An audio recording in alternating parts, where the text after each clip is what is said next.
Christmas എന്നാൽ പ്രത്യാശയുടെ ലോകരക്ഷകന്റെ തിരുപ്പിറവിയാണ്.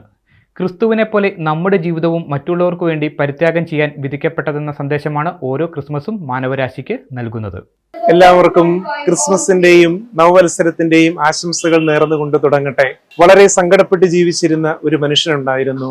ചുറ്റുപാട് നിന്നും സമൂഹത്തിൽ നിന്നും എന്തിനേറെ സ്വന്തം കുടുംബത്തിൽ നിന്ന് പോലും ഒറ്റപ്പെടലുകൾ അനുഭവിക്കാൻ തുടങ്ങിയത് മുതൽ അയാൾ വളരെ നിസ്സഹായനായിരുന്നു. അതുകൊണ്ട് തന്നെ എങ്ങനെയെങ്കിലും ജീവിതം അവസാനിപ്പിക്കണമെന്ന ചിന്തയുമായി അദ്ദേഹം മുമ്പോട്ട് പോയി. വീട് വിട്ടിറങ്ങി ആത്മഹത്യ ചെയ്യണം എന്ന ചിന്തയോടുകൂടി അദ്ദേഹം മുന്നോട്ട് നീങ്ങുകയാണ്.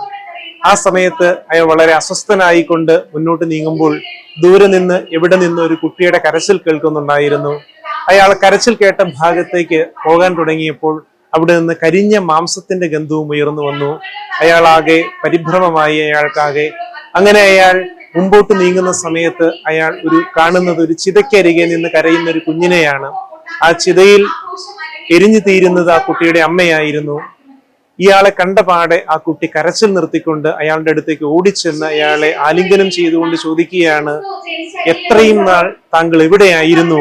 ഇദ്ദേഹം ആകെ പരിഭ്രമപ്പെട്ട ആ കുഞ്ഞിനോട് ചോദിച്ചു, അതിന് കുഞ്ഞിനെ ഞാൻ അറിയില്ലല്ലോ, കുഞ്ഞിനെ എങ്ങനെ എന്നെ അറിയാം? അപ്പോൾ ആ കുഞ്ഞ് അയാളോട് പറഞ്ഞു, അമ്മ എപ്പോഴും താങ്കളെ പറ്റി പറയുമായിരുന്നു. ഇദ്ദേഹം ആശ്ചര്യത്തോടെ ചോദിച്ചു, എന്ത്, എനിക്ക് അമ്മയെ പോലും അറിയില്ലല്ലോ?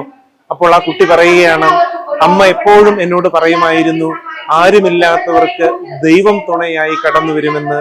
ഇപ്പോൾ എന്നെ എൻ്റെ അമ്മ വിട്ടുപോയിരിക്കുകയാണ്. അമ്മ പറഞ്ഞ ദൈവം താങ്കളാണെന്ന് ഞാൻ വിശ്വസിക്കുന്നു എന്ന് പറഞ്ഞുകൊണ്ട് ആ കുട്ടി ഇദ്ദേഹത്തിന്റെ വിരലുകളിൽ പിടിച്ച് മുമ്പോട്ട് പോകാൻ കുതിക്കുകയാണ്. ഇത്രയും നാൾ അനുഭവിച്ച ദുഃഖത്തിന് ഉപരിയായി ദൈവത്തിന്റെ ഒരു സ്പർശം തന്നിലുണ്ടെന്ന് മനസ്സിലാക്കിക്കൊണ്ട് അദ്ദേഹം ആ കുട്ടിയെ എടുത്തുകൊണ്ട് മുമ്പോട്ട് പോവുകയാണ്. അയാളുടെ ജീവിതത്തിന് ഒരർത്ഥം കൈവന്നതുപോലെ അയാൾക്ക് അനുഭവപ്പെട്ടു. പ്രിയമുള്ളവരെ, നമ്മൾ ഓരോരുത്തരും ദൈവമാകാൻ വിളിക്കപ്പെട്ടവരാണ്. നമ്മുടെ സഹോദരങ്ങൾക്കും നമ്മുടെ മാതാപിതാക്കന്മാർക്കും നമ്മുടെ ചുറ്റുമുള്ള എല്ലാ ജനങ്ങൾക്കും അയൽവക്കക്കാർക്കും എല്ലാം ദൈവമാകാൻ വിളിക്കപ്പെട്ടവരാണ് എന്നുള്ള സന്ദേശമാണ് സത്യത്തിൽ ഈ ക്രിസ്മസ് നൽകുന്നത്. ദൈവപുത്രൻ ഈ ഭൂമിയിലേക്ക് ദൈവപുത്രനായി വന്നത് തന്നെ ദൈവത്തിന് ഈ ലോകത്തിന് കാണിച്ചു കൊടുക്കാൻ വേണ്ടിയിട്ടാണ്. ഇപ്രകാരം ദൈവത്തിന് ലോകത്തെ കാണിച്ചു കൊടുക്കുക മാത്രമല്ല, ദൈവമായി തീർന്നുകൊണ്ട് മറ്റുള്ളവരെ ദൈവമാകാൻ പ്രഘോഷിച്ചുകൊണ്ട് നന്മയുടെയും സത്യത്തിന്റെയും മാർഗം മുറുകെ പിടിക്കുവാനാണ് ഈശോനാഥൻ ഈ ലോകത്തിലുള്ള എല്ലാ ജനങ്ങളോടും ആഹ്വാനം ചെയ്യുന്നത്. അതുകൊണ്ട് തന്നെ ജാതി മത വർണ്ണ വർഗ ലിംഗഭേദമെന്നെ എല്ലാവരും ക്രിസ്മസ് ആഘോഷിക്കുകയും സ്നേഹത്തിന്റെ സന്ദേശം ലോകം മുഴുവനും പകർന്നു കൊടുക്കുവാൻ നമ്മളോട് ആഹ്വാനം ചെയ്യുകയാണ്. അതുകൊണ്ട് നമുക്ക് എല്ലാവർക്കും സത്യത്തിന്റെയും സ്നേഹത്തിന്റെയും നന്മയുടെയും വാഹകരാകാം. നമ്മളെ സമീപിക്കുന്നവർക്ക് ദൈവത്തിന്റെ അനുഭൂതി പകർന്നു കൊടുക്കാനായിട്ട്, നമ്മളെ സമീപിക്കുന്നവർക്ക് ദൈവമായി തീർന്നുകൊണ്ട് നമ്മുടെ ചുറ്റുമുള്ളവരിൽ നന്മയുടെ പ്രകാശം വരുത്തുന്ന ദിവ്യഗോപുരങ്ങളായി തീരാൻ നമുക്ക് ഓരോരുത്തർക്കും പരിശ്രമിക്കാം.